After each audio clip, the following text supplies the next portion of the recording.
మీ అందరికీ ప్రభు యేసుక్రీస్తు నామములో నా హృదయపూర్వక వందనాలు చెల్లిస్తున్నాను. అలాగే సభాసీనులైనటువంటి పెద్దలకి, సువార్థికులకి, అలాగే మరి ఈ 25 రోజుల పాటు దేవుని వాక్యాన్ని పిల్లలకు చక్కగా బోధించినటువంటి ఉపాధ్యాయులకి, అలాగే మరి పిల్లల యొక్క తల్లిదండ్రులందరికీ కూడా నా హృదయపూర్వక వందనాలు, శుభాలు తెలియపరుస్తున్నాను. దేవుని వాక్యాన్ని ధ్యానించడానికి ప్రయత్నం చేద్దాం. 15 నిమిషాల పాటు చదవబడిన వాక్యాంశాలు చక్కగా పిల్లలకు ఎంతో ఉపయోగకరమైనటువంటి విషయాలు. ద్వితీయోపదేశకాండం 6వ అధ్యాయము మనము గమనించినప్పుడు అక్కడ ఇజ్రాయేలులకు వాళ్ళు నేర్పిస్తున్నటువంటి అంశాలు మనం చూస్తూ ఉంటాం. అక్కడ ఒక విషయాన్ని తెలియపరిచాడు. ద్వితీయోపదేశకాండము 6వ అధ్యాయం 2వ వచనంలో దేవుని వాక్యం ఈ రీతిగా తెలియపరుస్తూ అక్కడ అభ్యసింపచేసి అనే మాట ఉంటుంది అనమాట. ఏంటుంటది? అభ్యసింపచేసి. దాన్ని హెబ్రీలో మనం చూసినప్పుడు షనన్ అంటాడు. షనన్ అంటే సానబొట్టు అని అర్థం.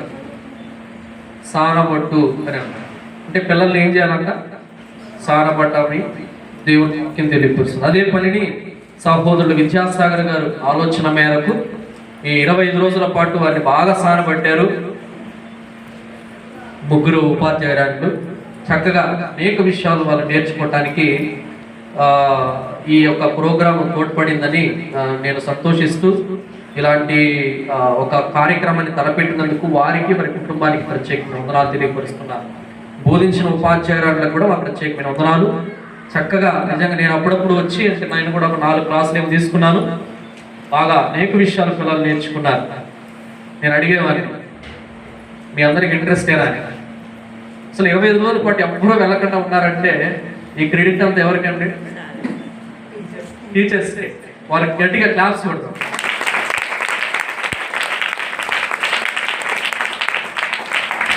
చాలా చోట్ల ఉంటారు, ఇలా వెళ్ళిపోతారు. ఇంకొక ప్రాముఖ్యమైన వారు కూడా ఉన్నారు, తల్లిదండ్రులు కూడా.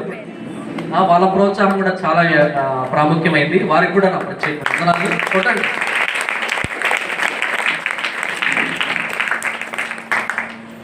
తర్వాత సామెతల 22వ అధ్యాయం కూడా చక్కగా సహోదరులు చదివి వినిపించారు. బాలుడు నడవలసిన త్రోవ వానికి నేర్పుము. ఇక్కడ ప్రాముఖ్యంగా మాకు నేర్పించి మమ్మల్ని ప్రోత్సాహపరుస్తూ మమ్మల్ని బలపరుస్తున్న మా దైవజనులు ఈరోజు మా స్థానిక సంఘాలు నిలబడ్డాయంటే కారకులైనటువంటి గొప్ప వ్యక్తి. అనేక రాష్ట్రాల్లో అలాగే దేవుని సేవలో బలంగా వాడబడుతున్న దైవజనులు బీజే సాల్మాన్ గారు ఉన్నారు. వారి మధ్య మాట్లాడడం కొంచెం ఇబ్బందిగానే ఉంటుంది.